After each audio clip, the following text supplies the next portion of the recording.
Attention gamers, legend has it you can tell a lot about a player just by looking at their match history. For example, this guy is so bad he even fails at exploiting range top laner marksman, then went back to his big booby bread and butter pick only to lose an absolutely pop-off game where he was the only win con every fight until being a squishy ADC with everything riding on him came back to bite him.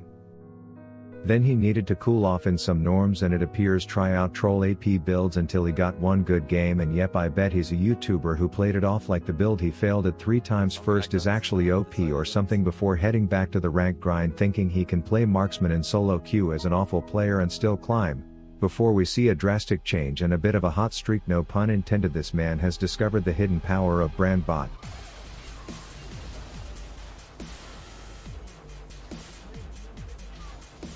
Spoiler, that guy was me, and Bran Bot is OP. You see, first I started seeing popular streamers rocking him instead of standard AD carries, then I went down a hellish rabbit hole of toxic Twitter replies in a thread where someone said most ADC solo queue unranked to challenger series without a duo end in that person playing mages. And I'm not gonna pretend like I'm some bot lane Ben Shapiro ready to debate why Bran Bot is so good for baddies, but I think it's because 2 people lanes means more engaging games of hot potato as you score kills while doing literally nothing other than running away screaming bloody murder. So why not just play him support, you ask, and I think it's because pillar pissing on minions lets you simply press E and spread free poke to everyone in the zip code, and taxing waves like that as a support would tilt your teammates too much, kinda like how there will be when you pick brand ADC anyways but you take the same rune every game and it stacks like pancakes. You build the same thing against squishies that also works against tanks, and having known nothing else about this champion your hard stuck ass will start climbing.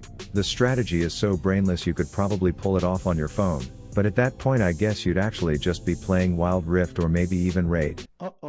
Raidy Shady. That's right, the cellular device entertainment package known as the Raidy Shady, the game that gets updated more than a celebrity's marriage status, featuring the latest and greatest piss in your pants petrifying multi-headed bosses that rewards a fat cut of some big boy loot. You will need to pick a lineup that counters each of the head's abilities and not just let your raid babe ride the roster because you like her outfit. Onto the new stuff you can now unlock. Simple, that's right, esports legend who got to tell his mother that he is now a character in the game that you can unlock just for logging in 7 days before January 28th. It's that simple, that's a play on words, along with a bunch of other new things like new champions, fusion events, and a brand new faction wars crypt for the Shadowgun faction.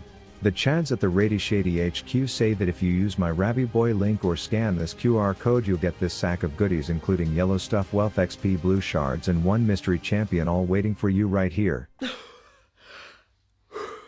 Alright, for those of you slightly out of breath, good stuff, and for everyone else, I hope the next time you go to a fancy restaurant to celebrate some momentous occasion in your life and order a 5-star steak, it comes out like a flaccid grade D bologna reeking of wasted money. But anyways, I was with golden spatula fish tits over here and my hands may have been on fire, but their retinal Leslie was even hotter with such a swift bang from behind you'd think Miss Rhodes and a camcorder were present.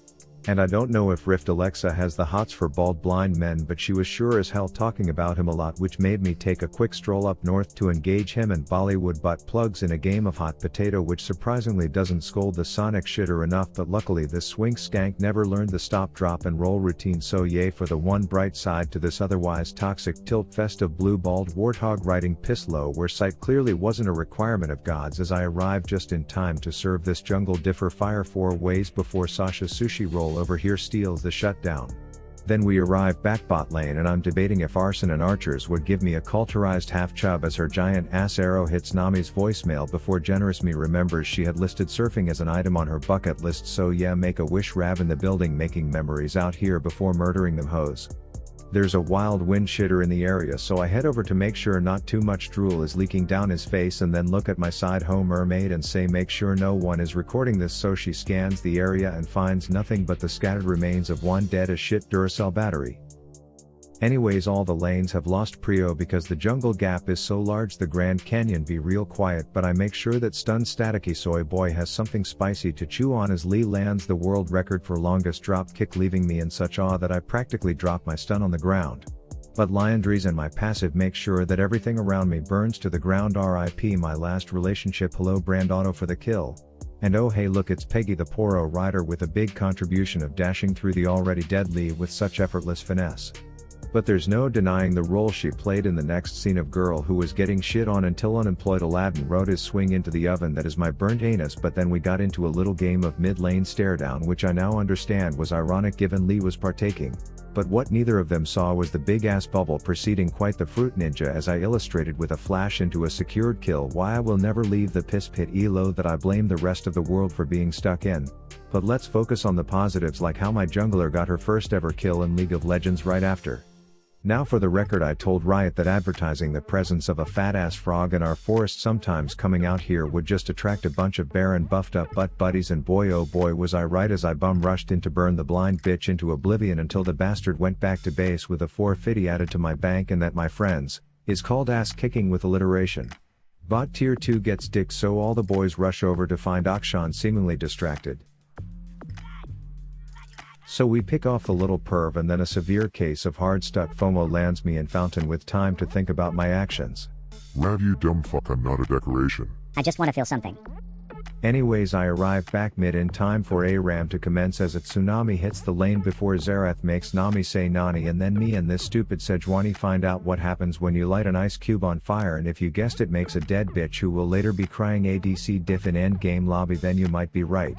That said, I'm now being told when and how I should be touching my keyboard. My bad for thinking this is a free as fuck country, you filthy animal, but maybe he was talking to Sejuani instead, who was busy giving everyone on their team free tails and then saying, hey look, I'm riding the donkey, as me and stacking Susan arrive fashionably late. The enemy team sweeps Dragon Soul with ease due to them having the only jungler in the game, but hey, at least we can't fault our frosty-titted battalion boar riding bitch and her lifelong mission to freeze electricity, so I followed the brand guide of press E to earn more G and we were off.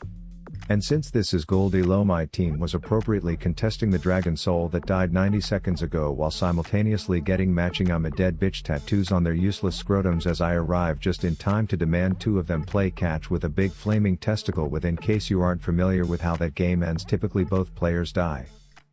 So you might ask, but Rav, don't you want to go back to playing a real ADC at this point? No, God! No, God, please, no! Okay guys, now when you see an Akshan in the wild glowing like a Gucci purse in a Vagisil commercial, you just run through this bush here and wait for it to come. Gotcha, bitch! Okay, reason 69 why Bran Bot is OP in this piss low ratchet riff shithole I'm stuck in is because when your team is trying to take an objective but your bronze ass front line is indecisive with each other's dicks in their hands, you can walk up, say hey guys, can you hold this for me, and then proceed to hang out in the back until Rift Alexa announces that your hot potato was a bit too hot for one of them. Then in any scenario where your teammate wasn't a dumb wind shitter, you'd have a numbers advantage, so you send the upright dog to guard south and you use that blazing bomb passive which makes you melt objectives before sightless Sylvester Stallone can get in for the steal. It's not perfect, but hey, the grass on the other side isn't exactly greener, just ask this feeding ash hole. Then when you are hitting the call re, there's a good chance that some slobbering stealth bomber is going to try and go all Tarzan on your ass, so simple, point and click one spell and let the swinging shitter feel the wrath of dragon puke. He'll probably be a bit confused, but stay focused on your quest to gangbang Tobias Fate and you will be rewarded the sorting hat, which says you will be a Hufflepuff and blow this Bollywood bitch back to base, since building a baiting Zanyas makes sense with your kit unlike standard ADCs. They won't focus you anymore, knowing that you will just turn yourself golden so you can enter fights uncontested, push one or two buttons, whatever you are feeling like, and then help secure a dragon that your fucking jungler isn't present for, but you know where she is. Ending the game, let's go. And that, my friends, is my essay on why I think every truly solo queue climb series ends in people playing mages, so all that was left was to get a quote between all the fighting for the YouTuber clickbait thumbnail.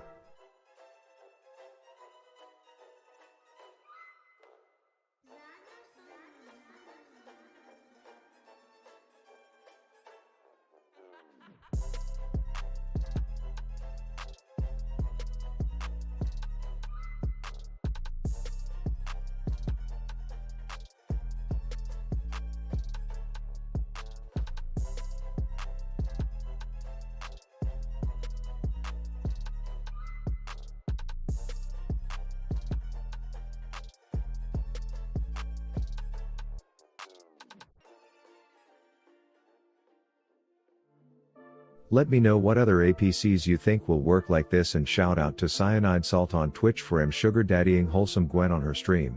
Rav out. I'm hard stuck. That's what all the haters say. I'm hard stuck, giving all my LP away.